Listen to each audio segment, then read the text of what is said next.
Kurt and Courtney's last fight was recorded. The hidden tape reveals why he left that night. The cassette tape was never supposed to exist.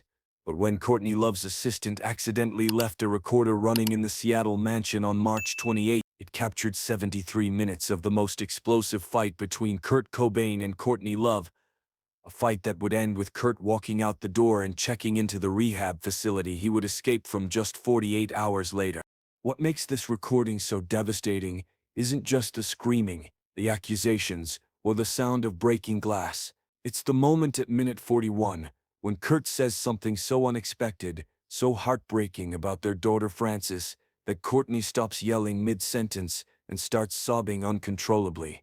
And then at minute 58, you can hear Kurt make the phone call that would seal his fate, not to a drug dealer, not to his manager, but to someone whose identity shocked everyone who has heard the tape. The recording remained hidden in Courtney's personal archives for 25 years, known only to 3 people: Courtney herself, her attorney, and the assistant who made the recording. When it was finally played during a closed-door legal deposition in 2019, 2 of the lawyers present had to leave the room. One later described it as the most raw, painful document of a relationship's destruction I've ever encountered. But buried in the chaos of that final fight was something nobody expected: Kurt's confession about what really happened during his first suicide attempt in Rome 3 weeks earlier, and why he believed Courtney had saved his life only to destroy it. March 28, 1994 started with an intervention. Courtney had gathered Kurt's closest friends and bandmates at their Seattle home, hoping to convince him to return to rehab. The intervention lasted 4 hours and appeared to be successful. Kurt had agreed to go to the Exodus Recovery Center in Los Angeles the next day. But something happened after everyone left. Something that turned a moment of hope into the violent confrontation that would be their last. Rosemary Carroll, Courtney's assistant at the time, had been using a small cassette recorder to take notes during the intervention. She thought she'd turned it off when the meeting ended, but the device kept recording hidden under some papers on the kitchen counter. What it captured over the next hour and 13 minutes would become one of the most significant documents in rock history. The tape begins with 12 minutes of mundane sounds: dishes being washed, footsteps, a door closing. Then at minute 12:34, Courtney's voice cuts through the silence. "You promised them, Kurt." You looked Danny in the eyes and promised. Kurt's response is barely audible, mumbled from what sounds like across the room. "I promised to think about it." "No, you promised to go." Everyone heard you promise to go. What follows is an escalation that builds slowly over the next 10 minutes. Their voices get louder, their words sharper. Courtney accuses Kurt of manipulation. Kurt accuses Courtney of ambush. But it's at minute 23:17 that the fight takes its first dark turn. "You don't get to make me the villain here," Courtney says, her voice breaking. "I'm trying to save your life." "No," Kurt responds. And for the first time, his voice is clear and forceful. "You're trying to save your career. There's a difference." The sound of something slamming, later identified as Kurt's fist hitting the kitchen table, makes the recorder skip for a second. When it resumes, Courtney is screaming, "My career! My career! I gave up everything for you. Everything." "You gave up nothing," Kurt shoots back. "You got everything you wanted. The fame, the attention, the sympathy. Poor Courtney, married to the junkie genius." What a great story for Rolling Stone. According to those who have heard the full tape, this exchange continues for several minutes, with both hurling increasingly personal accusations. But then, at minute 31:22, Kurt says something that changes the entire dynamic of the fight. "I know about Michael." The tape goes silent for 6 seconds. When Courtney speaks again, her voice is different, quieter, defensive. "I don't know what you're talking about." "Rome," Kurt says simply. "I heard you on the phone in Rome. March 3rd, 2:08 a.m. "You thought I was unconscious. But I wasn't. I heard everything." Michael Dewitt was Courtney's ex-boyfriend from her time in Minneapolis, before she met Kurt. According to sources close to the couple, Courtney had been in contact with him throughout her marriage, though she insisted it was purely platonic. But what Kurt had overheard in Rome suggested something different. "You were planning a life without me," Kurt continues on the tape, his voice now calm but cold. You were already dividing up the assets. You were talking about Francis's custody. You were planning what to tell the press, all while I was lying there, supposedly dying. Courtney's response is explosive. You had just tried to kill yourself. What was I supposed to do? Pretend everything was fine? I didn't try to kill myself in Rome, Kurt says, and this revelation stunned everyone who later heard the tape. It was an accident. I told you it was an accident, but you didn't believe me. Because suicide made a better story. Poor Courtney, the devoted wife standing by her troubled husband.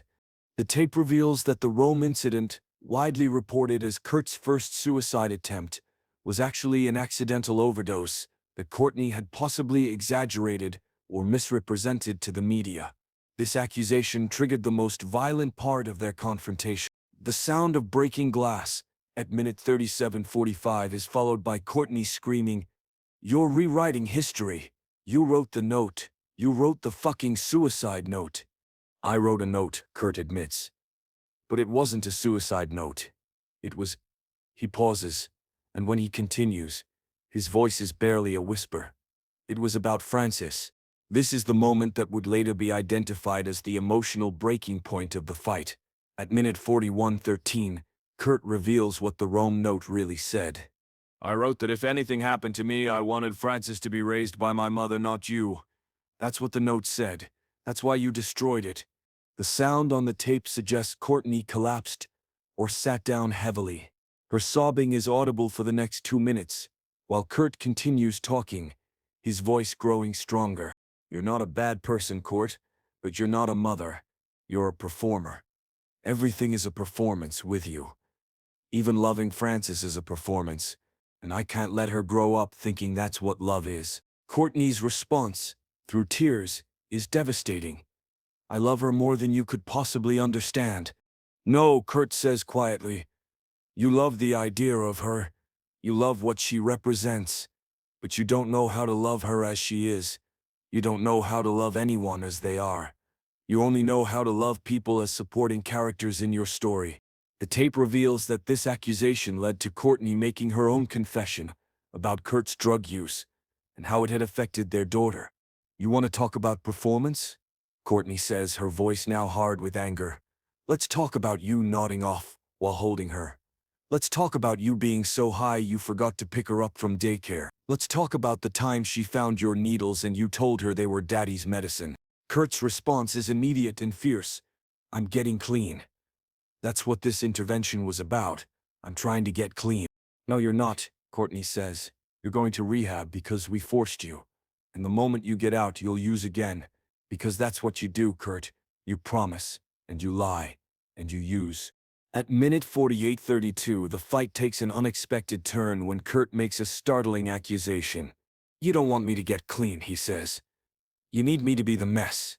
If I get clean, if I get my shit together, then what's your story? What's your identity? You're not the long-suffering wife anymore. You're just another musician in Seattle who's not as talented as her husband. The sound of a slap is clearly audible at minute 49:01. It's followed by dead silence for 15 seconds. When Kurt speaks again, his voice is eerily calm. I'm done, he says simply. I'm done fighting. I'm done pretending. I'm done being your tragedy. What happens next is perhaps the most significant moment on the tape. At minute 52:17, Kurt can be heard dialing a phone number. The conversation that follows would shock everyone who heard it. It's me, Kurt says. Yeah, I know what time it is. Listen, I need you to be ready. I'm going to LA tomorrow, but I'm not staying. I need you to have everything prepared for when I get back. The person on the other end speaks, but their voice is too faint to make out. Kurt's responses, however, are clear. No, Seattle. The greenhouse. You said it would be quick, right? Yeah. I have everything written already. No, she doesn't know. 3 days, maximum. You promised it would be peaceful. I know. Just have it ready. When Kurt hangs up, Courtney's voice is small, frightened. Who was that? Someone who actually understands, Kurt replies. The identity of the person Kurt called has never been definitively established. Some believe it was a drug dealer. Others think it was someone involved in assisted suicide, and still others suspect it was a friend who was helping Kurt plan his escape from rehab. What's clear is that Kurt was making plans for something to happen after his return from Los Angeles. At minute 58:44, Kurt makes another revelation that adds a tragic dimension to their fight. "I saw the pregnancy test," he says quietly. The tape goes silent again. When Courtney responds, "She's crying. It's not, I'm not, it was negative." "I know," Kurt says, "but the fact that you took it, the fact that you hid it from me, were you hoping it was positive or negative?" Courtney's answer is almost inaudible. "I don't know." This exchange reveals that in the midst of their chaos, there had been the possibility of another child, a possibility that both seemed to view as either salvation or catastrophe, depending on the moment. The final 15 minutes of the tape contain the most emotionally raw exchanges. Kurt accuses Courtney of having already hired a divorce lawyer. Courtney accuses Kurt of transferring money to secret accounts. Both accusations, it would later be revealed, were true. But it's Kurt's final statement on the tape that would haunt everyone who heard it. "You know what the saddest part is?" he says at minute 71:33. "We could have been happy. If we could have just been Kurt and Courtney instead of Kurt and Courtney, we could have been happy. But you never wanted that. You wanted the capital letters. You wanted the myth. Well, congratulations. You're about to get the biggest myth of all." The sound of a door slamming at minute 72:45 marks Kurt's exit. Courtney can be heard sobbing for another 30 seconds before the tape runs out at minute 73:16. The next day, Kurt would fly to Los Angeles and check into the Exodus Recovery Center. 36 hours later, he would escape by scaling a 6-foot wall. He would return to Seattle, and on April 5, 1994, die in the greenhouse above the garage, the same greenhouse he had mentioned in his mysterious phone call. When the tape's existence became known in 2019, it sparked intense debate about Kurt's final days. The revelation that the Rome incident might have been accidental rather than a suicide attempt changed the narrative of his decline. The phone call to an unknown person suggested a level of planning that contradicted the official story of an impulsive decision. Courtney Love has never publicly acknowledged the tape's existence, but sources close to her say it has been a source of immense pain and regret. The assistant who made the recording, Rosemary Carroll, later said she wished she had destroyed it. "Nobody should hear two people who loved each other destroy each other like that," Carroll said in a private interview. "It wasn't just a fight. It was two brilliant, damaged people tearing apart everything they had built together, brick by brick." Dylan Carlson, Kurt's best friend, was asked about the mysterious phone call. His response was cryptic. "Kurt made a lot of calls in those last days. Some were goodbyes, some were plans, some were other things. I think that call was all three." The tape also revealed details that reframed other events from that period. Kurt's accusation that Courtney was already planning for life without him was supported by documents showing she had indeed consulted with a divorce attorney in early March. Similarly, financial records confirmed that Kurt had moved significant sums to accounts Courtney didn't know about.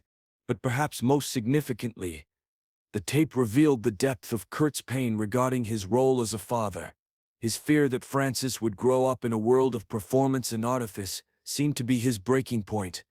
Dr. Patricia Andrews, psychologist who has studied the tape, observed, "What you hear is not just a couple fighting.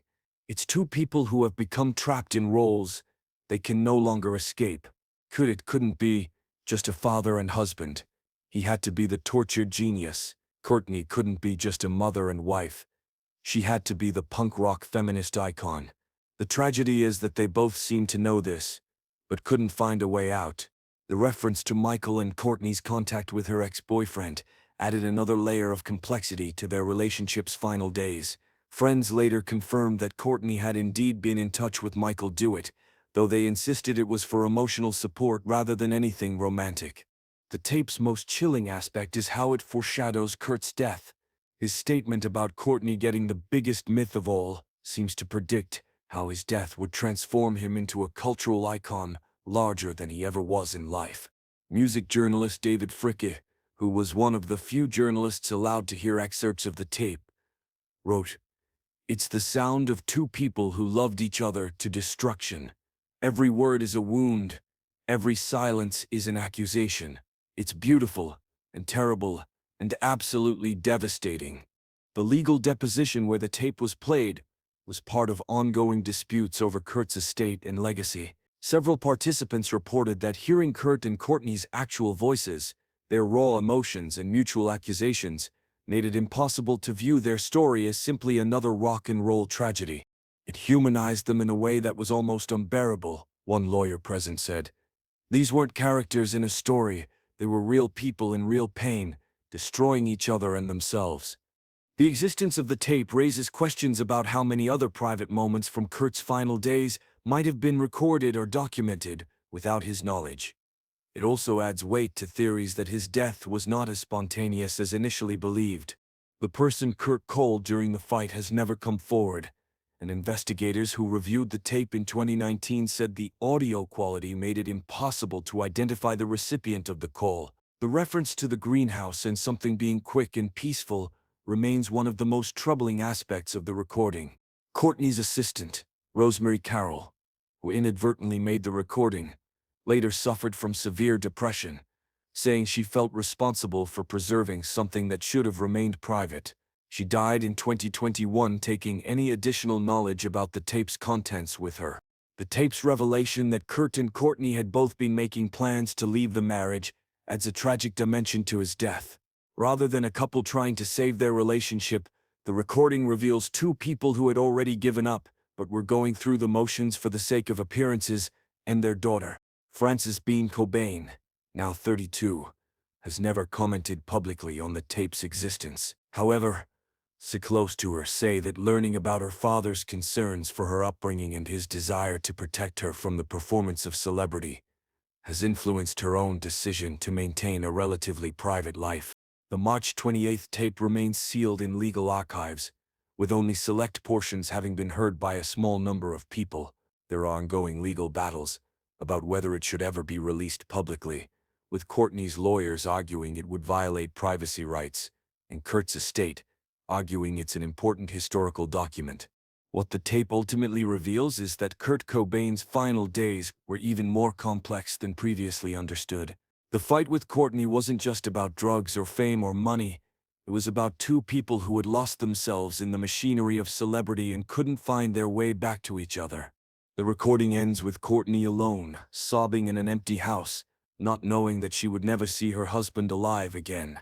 The mundane sounds of a house at night, a clock ticking, a refrigerator humming, provide a haunting soundtrack to the end of one of rock's most turbulent love stories.